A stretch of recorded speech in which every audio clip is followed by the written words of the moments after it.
सकल संतांनी मागणं मागताना सुद्धा संतांच्याच संबंधाने मागितले, संतांच्या कल्याणाचं मागितलं, सकल जनजीवनाच्या कल्याणासाठी मागितलं. जगाच्या कल्याणा संतांच्या विभूती, देह कष्टविती पर उपकारे. आणि मग असा प्रवास जीवनाचा व्हावा तुमचा माझा संतत्वाच्या दिशेने, उत्तमतेच्या दिशेने. जे जे उत्तम उदात्त उन्नत सावरकर म्हणाले, महन मधुर तेते. असं उत्तम तुमच्या माझ्या जीवनाला, उत्तमाचा स्पर्श व्हावा, आमचं जीवन अमृतासारखं सुमधुर व्हावं. याकरता तुकोबाराय सांगतात की अमृता समान असलेल्या संतांच्या जवळ जा. संतांचं वचन हे अमृतासारखं आहे. एवढंच नाही, संतांचा अनुभव सुद्धा अमृतासारखा आहे. माऊलींनी मुमुक्षुत्वाच्या पलीकडे जाणाऱ्या लोकांसाठी, गेलेल्या लोकांसाठी काय दिला हो ग्रंथ? साधकांच्यासाठी भावार्थ दीपिका, ज्ञानेश्वरी. मुमुक्षुत्वाच्या पलीकडे गेलेल्या लोकांसाठी अनुभवामृत किंवा अमृतानुभव माऊली आम्हाला देतात. ज्ञानदेव म्हणे, श्रीमंत हे अनुभवामृत सेवुनी जीवन मुक्त होईजेथ. अमृतानुभवाचं सेवन करा, जीवनमुक्त पदाला पोहोचाल.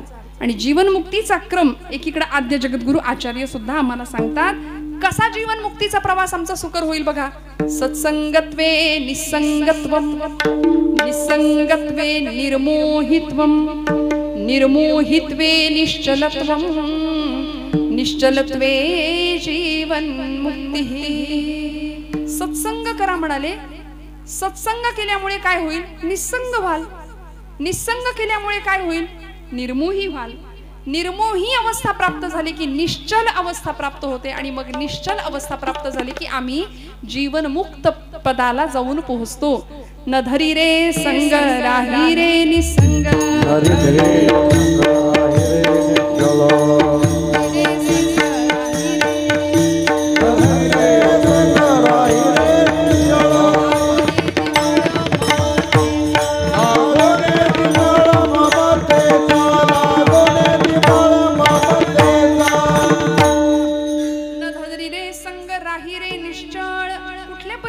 कुठल्या पदाला आम्हाला पोहोचायचे बघा. लागोनी दी मळ ममतेचा.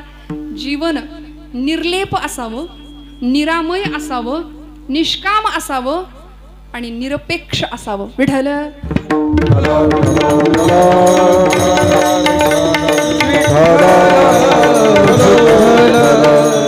कुठल्या परिस्थितीला आणि कुठल्या सिद्धतेला साधक जाऊन प्रवास करतो बघा.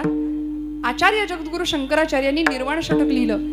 जीवनाचा प्रवास असा व्हावा, जीवात्म्याची भेट त्या शिवात्म्याशी व्हावी, जीव शिवाचं मिलन व्हावं.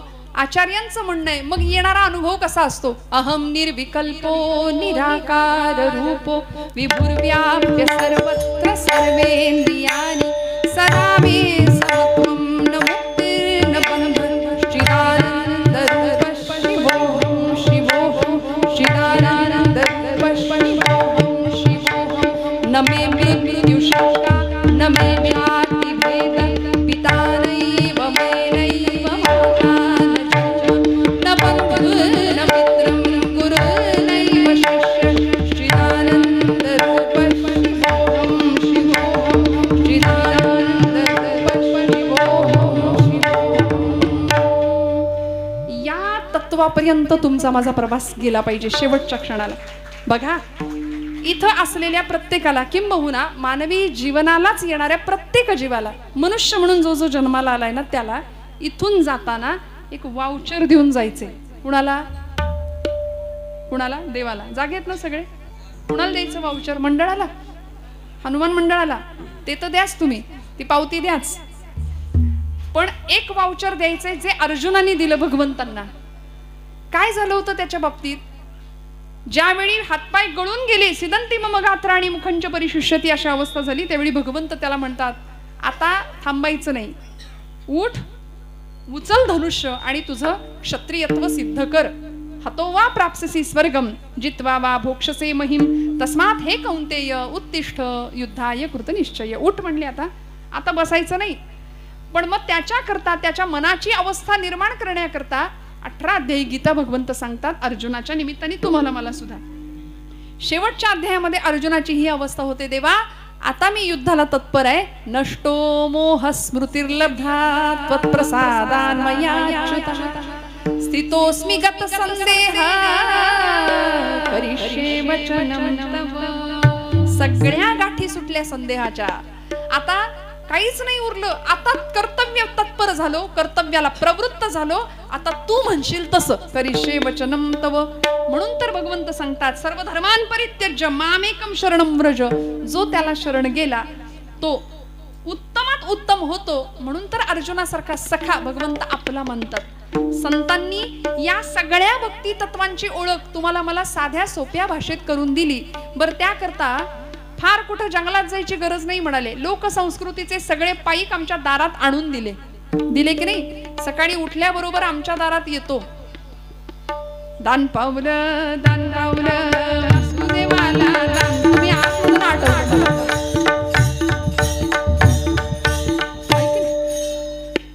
सकाळी पहाटेच्या वेळी डौर डुग डुग वाजवी ऐका असं म्हणणारा पिंगळा येतो।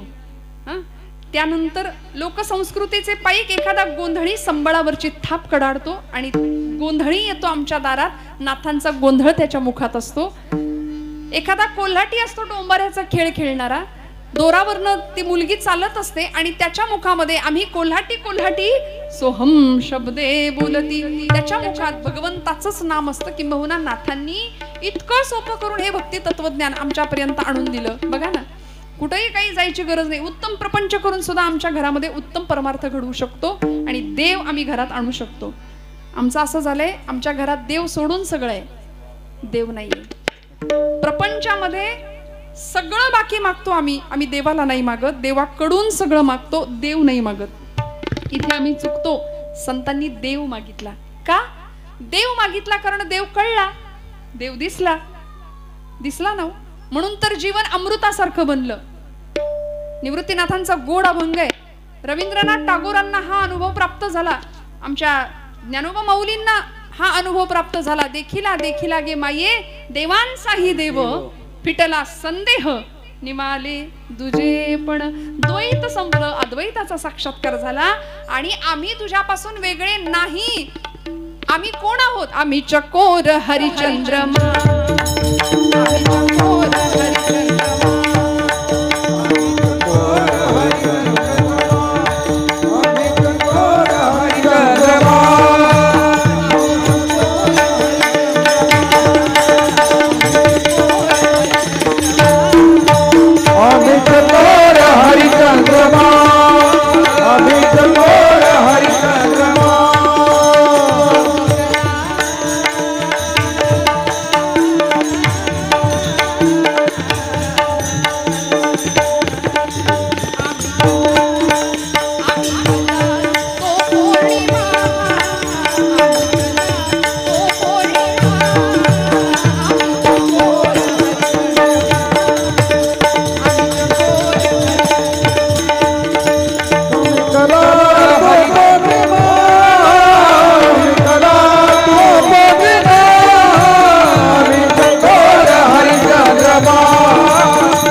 प्रतिबिंब आहोत, तो शिव आहे, आम्ही जीव आहे।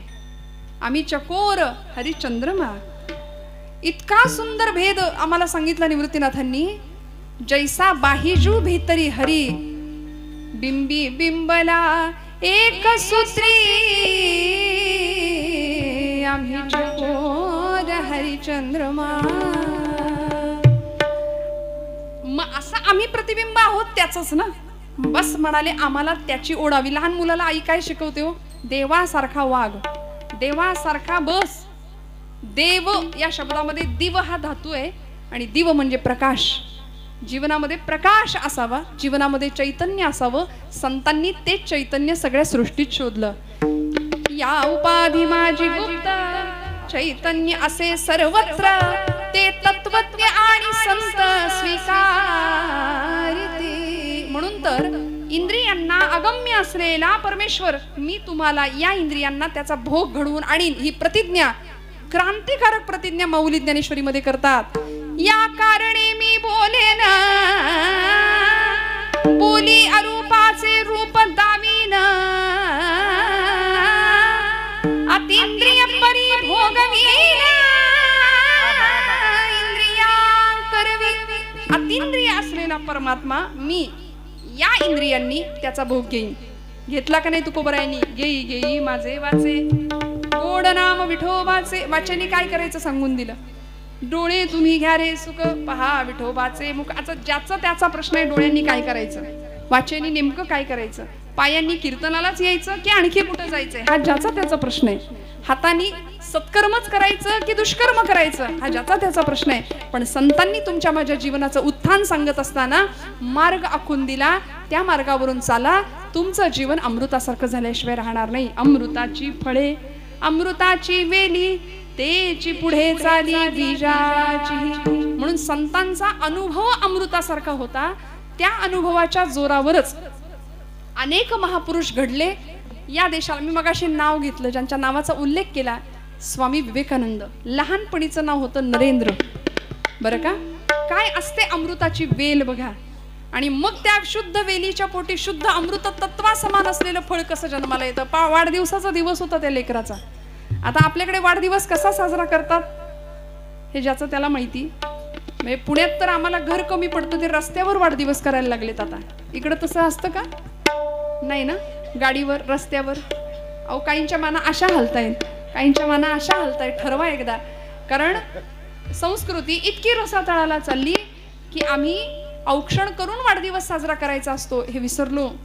दुर्दैव या मातीचं की इतकी हजारो वर्षांची दिव्य आर्य सनातन वैदिक परंपरा शास्त्रानुसार असलेली आमची, ते शास्त्र आम्ही बाजूला ठेवलं. कठोर असा धर्म आम्हाला वाटतो म्हणून तो धर्म बाजूला ठेवला. धर्माचं आचरण आम्ही करत नाही, धर्म आम्ही मानत नाही. कपाळाला गंध नाही, मुखात मंत्र नाही, हातात शस्त्र नाही, काहीच नाही. हातात शस्त्र का घ्यायचं? सावरकर म्हणायचे, शस्त्र पाप ना स्वयेची शस्त्र पुण्य ना स्वये, इष्टता अनिष्टता त्यास हेतूनेच ये. हातात शस्त्र घेणं हे पाप नाही, त्यामागचा जो हेतू आहे त्यामागे पाप पुण्याची संकल्पना ठरते. छत्रपती शिवप्रभूंच्या हातामध्ये कायम तलवार होती आणि त्या तलवारीला अधिष्ठान होतं माझ्या भवानी मातेचं. ज्यावेळी अफजल खान दरबार या स्वराज्याच्या दिशेने येतो, हेच तुकोबराय हातामध्ये टाळ घेऊन जगाला धर्माचा संदेश देणारे तुकोबराय छत्रपतींना सांगतात, राजा विंचू देव्हाऱ्याशी आला, देवपूजा नावडे त्याला, तेथे पैजाराचे काम, अधमाशी तो अधम. म्हणून तर आपल्या वारकऱ्यांच्या हातामध्ये टाळ असतात, ते 2-2 किलो वजनाचे असतात. की संधी आली तर वार करी आणि वेळ आली तर वार विठ्ठल.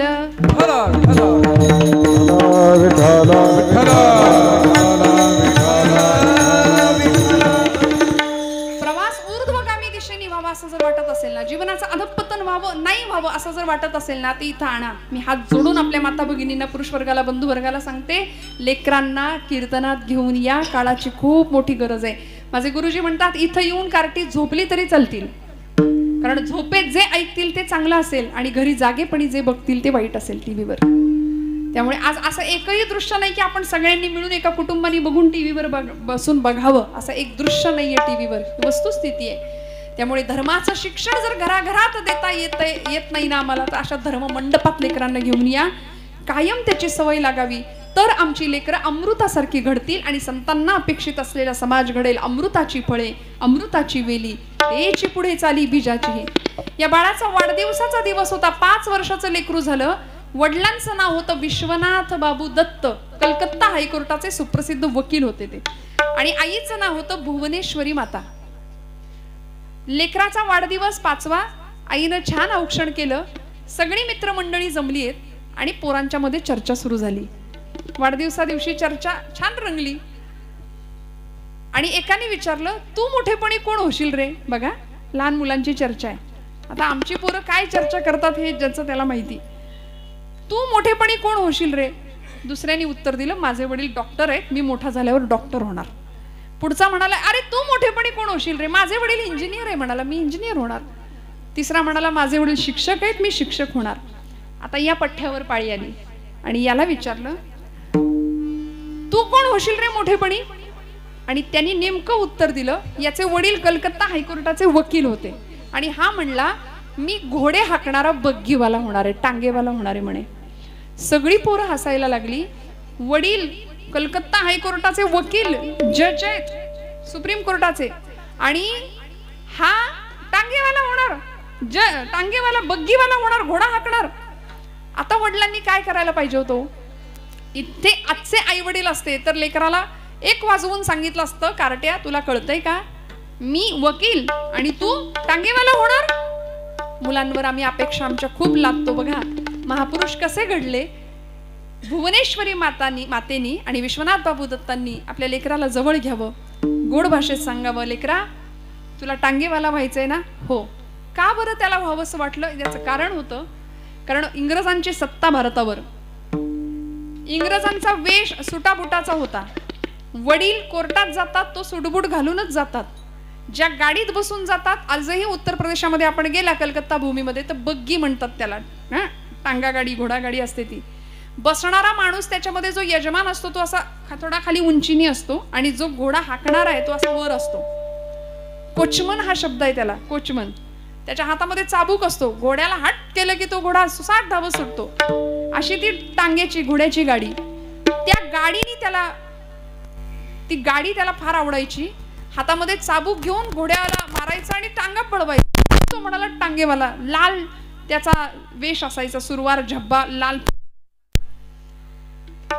भुवनेश्वरी माता आणि विश्वनाथ बाबू दत्त म्हणतात, नरेंद्रा तुला टांगेवाला व्हायचंय ना? हो, पण तुझ्या घोड्याच्या गाडीमध्ये फक्त अर्जुनाला बसव. अर्जुनाचं सारथ्य करणारा गोपाल कृष्ण हो माझा राजा. हा संदेश वयाच्या 5व्या वर्षी मिळतो. त्यावेळी मनामध्ये एक प्रेरणा निर्माण होते. रामकृष्ण परमहंसांसारख्या सद्गुरूचं सानिध्य लाभतं आणि हाच द्रष्टा युग पुरुष शिकागोला जातो, भारताच्या हिंदू धर्माची पताका फडकावून येतो. आणि अमेरिकेतल्या माझ्या बंधू आणि भगिनींनो, हेच भाषण आठवतं ना आपल्याला, स्वामी विवेकानंद म्हटलं की पण संबंध चरित्र आपल्या लेकरांना कधीतरी वाचायला देऊया, की तिथे गेल्यानंतर भारतीय हिंदू धर्म संस्कृतीचा भगवा ध्वज फडकावतात स्वामी विवेकानंद. जगाने केलेली निंदा विचारात घेत नाहीत, पण धर्माचं काम करून येतात आणि जगाला अमृताचा संदेश देतात. विठ्ठल विठ्ठल विठ्ठल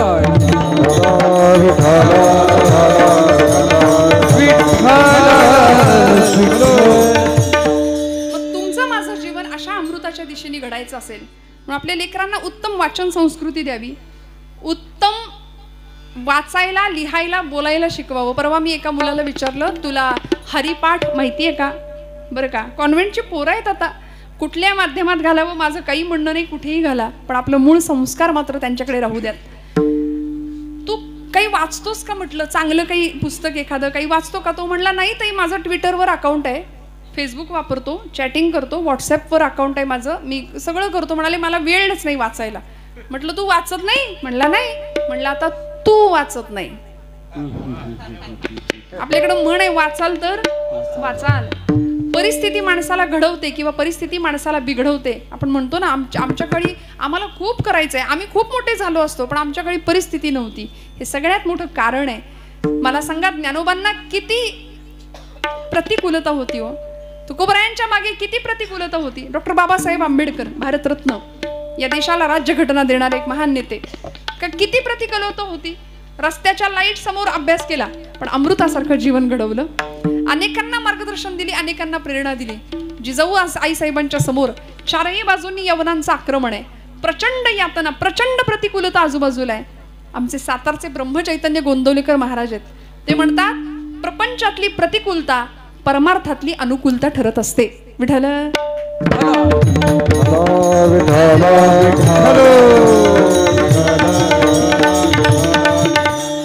मग म्हणाले, ही प्रपंचातली जी प्रतिकूलता आहे ना, वेदना असते ना, ती भगवंताकडे जास्त लवकर आम्हाला घेऊन जाते. सगळं छान असेल तर आम्हाला देव आठवत नाही. आम्ही नतद्रष्ट आणि लबाड माणसं आहे भक्तीच्या प्रांतामध्ये, आम्हाला देव आठवत नाही. कायम देवाचं सानिध्य राहावं, कायम देवाचं स्मरण राहावं, ही संतांची अपेक्षा होती. म्हणून जीवनाच्या प्रवाहामध्ये, मार्गामध्ये असं जर वाटत असेल की आमचं जीवन अमृताच्या सारखं घडावं, तर तुमच्या माझ्या जीवनाला स्पर्श असावा, संग असावा. तो कुणाचा? तो संग मागतायत दुसऱ्या चरणामध्ये तुकोबर आहे.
स्वामी म्हणाले, ज्यांच्या वचनाला भक्ती तत्वाचा ओलावा आहे, ज्याच्या मुखामध्ये सतत भगवंताचं नाम आहे, अशांचा संग मला तू दे तुकोबराय मागतायत, संत सहवास मागतायत.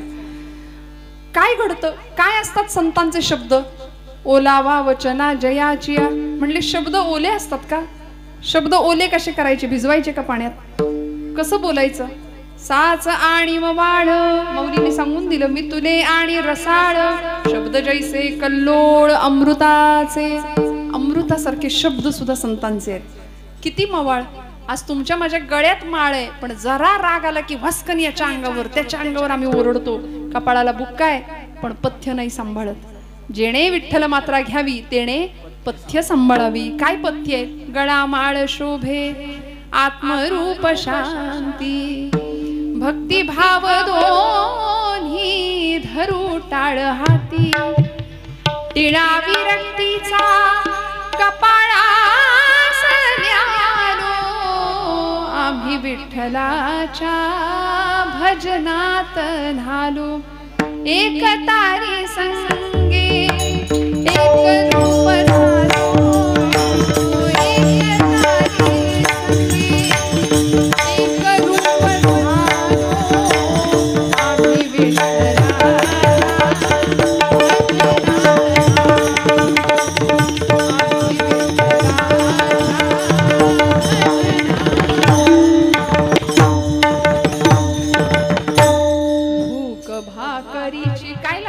साधकाला, एका सर्वसामान्य जीवाला काय लागतं? छाया झोपडीची निवाऱ्यासल्या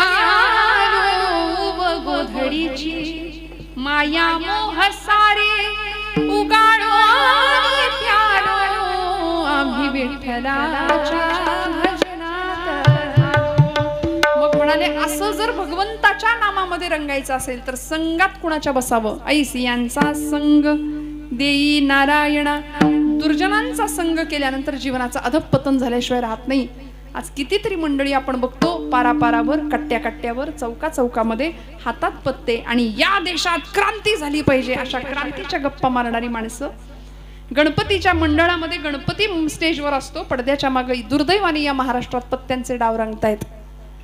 आज आमची तरुणाई व्यसन आणि फॅशन याच्या आहारी गेल्यामुळे रोज, म्हणजे स्वामीजींनी तरुणाईची व्याख्या सांगितली, तेजस्विता, तपस्विता आणि तत्परता.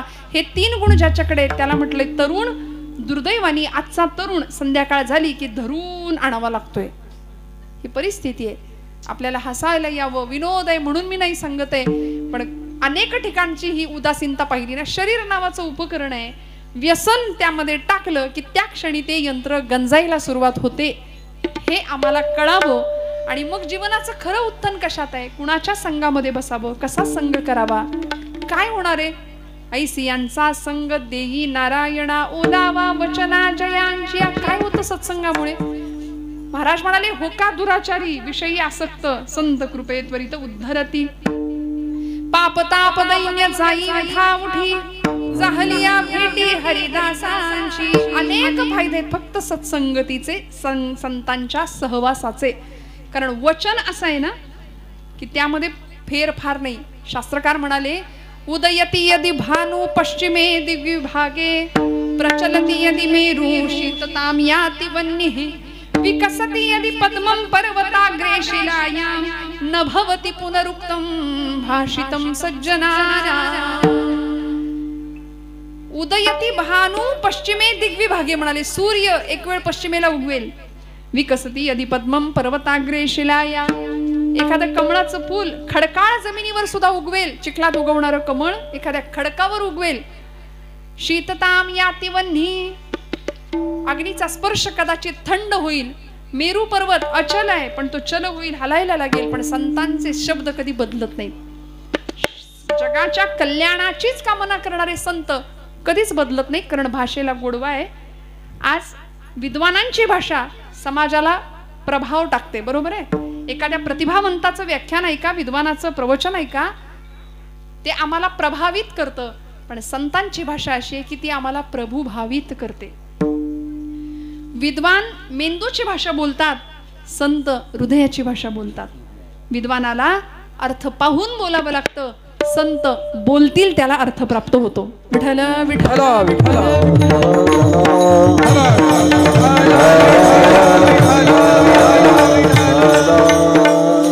म्हणून तर कितीही पापीत असू दे, पण संतांच्या सहवासात आल्यानंतर ज्याच्या जीवनाचं उत्थान होतं. तुकोबरायांचं कीर्तन, देहूमध्ये महाराजांची कीर्तनं व्हायची.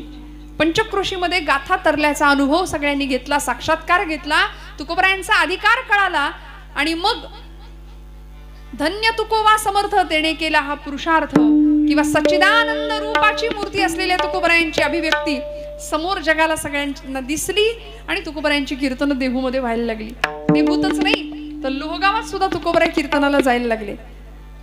सध्या पुण्याचं विमानतळ जिथं आहे ना, त्या लोहगावात महाराजांचं कीर्तन होतं शिवबा कासारांच्या घरी. तुकोबराय कीर्तनाला उभे आहेत. सुंदर कीर्तनाचा रंग भरला. होय अंग हरिरूप ही अनुभूती प्राप्त झाली. सगळी मंडळी गेली निघून, कीर्तन संपलं, पांगापांग झाली. तुकोबराय सुद्धा आता देहूला जायला निघाले. शिवबा कासार म्हणले, महाराज थांबा ना इथं, रात्र झाली. पूर्वीचा काळ होता, पायी प्रवास असायचा. आता लोहगाव ते देहू तसं जवळ अंतर नाही चालत. पण महाराज चालत निघाले. मला गेलं पाहिजे म्हणले. आवली चिडेल माझ्यावर, रागवेल. आणि काय होतं आवली प्रकरण आपल्याला माहिती आहे. तुकोबरायांच्या आईसाहेब जिजाई साहेब कशा होत्या. मला गेलं पाहिजे म्हणाल्या. गेले. तुकोबराय निघाले. आणि रस्त्याने जाताना पांडुरंग हरी वासुदेव हरी, पांडुरंग हरी वासुदेव हरी नामसाधना सुरू आहे. एक 5-25 चोरांचं टोळकं समोरनं आलं. आता मध्यरात्रीची वेळ, त्यांची ती वेळ ड्युटीच त्यांची नाही का. 25 जण समोरनं आले आणि तुकोबरायांचं बघितलं. आणि एक जण म्हणाला, अरे आपल्यामध्ये एक जण कमी आहे, तुकोबांना घेऊया का म्हणले. तेवढीच मदत होईल जरा त्यांची. महाराज कुठे चाललात म्हणाले. काही नाही, लोहगावात कीर्तन होतं, देहूला घरीच चाललो म्हणाले. आमच्या बरोबर येता का. चला येतो. कुठं जायचं, काय जायचं, काही नाही विचारलं. संत प्रतिक्रिया देत नाहीत जगाला.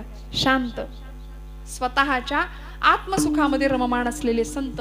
चला म्हणाले येतो. कुठं जायचं. आता कुठून आलात. काही नाही म्हणे, शिवबा कासारांच्या घरी कीर्तन झालं, हरिकीर्तन, आता घरी निघालो.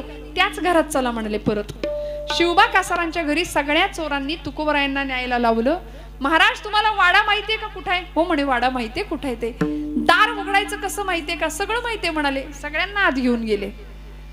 मध्यरात्रीची वेळ, सगळी पांगापांग सामसूम, सगळे झोपलेले आहेत. आणि तुकोबराय या 25 जणांना चोरांना घेऊन शिवबा कासारांच्या घरात. सगळे सामान तुकोबरायांना माहितीये घरातलं. शिवबा कासारांच्या घरामध्ये या चोरांनी प्रवेश करावा, सांगावं तुकोबा आतमध्ये जे जे सामान आहे ते टाका म्हणले बाहेर सगळं आमच्याकडे. तुकोबराय गेले. जे जे सामान शक्य होतं ते यांना आणून द्यायला लागले बरं का. सगळं शांततेत चाललंय. असं करता करता पहाट झाली आणि पहाटेचे 4 वाजले. तुकोबरायांच्या हातामध्ये नेमकी एक कास्याची थाळी आली होती. आता नेहमीची इंद्रियांना सवय लागलेली. पहाट झाली की उठा जागे भारे आता